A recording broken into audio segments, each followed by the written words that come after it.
लोकसभा चुनाव के दूसरे चरण का मतदान आज किया जा रहा है, जहां लोग बढ़ चढ़कर अपनी मताधिकार का प्रयोग करने मतदान केंद्रों में पहुंच रहे हैं। वहीं कांकेर लोकसभा प्रत्याशी भोजराज नाग भी अपने मतदान केंद्र पहुंच मतदान किया।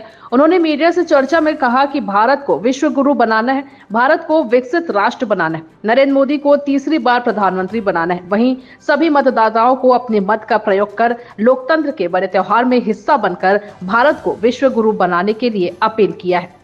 कांकेर से रामकुमार भारद्वाज की रिपोर्ट।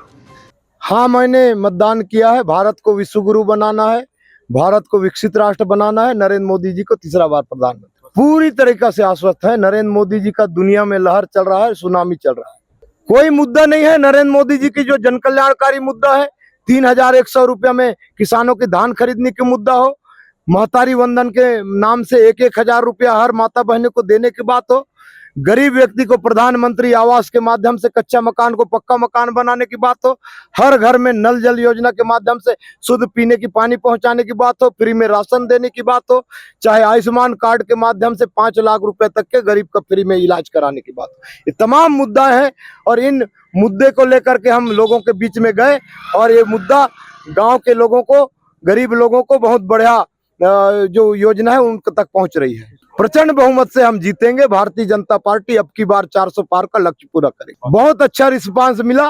लोगों ने नरेंद्र मोदी जी की जो जन कल्याणकारी योजना है, मोदी की गारंटी योजना है, उसको देखा परखा और अभी जनता जनार्दन होता है लोकतंत्र में, वो फैसला करने वाली है। भारतीय जनता पार्टी प्रचंड बहुमत से जीतने वाली है।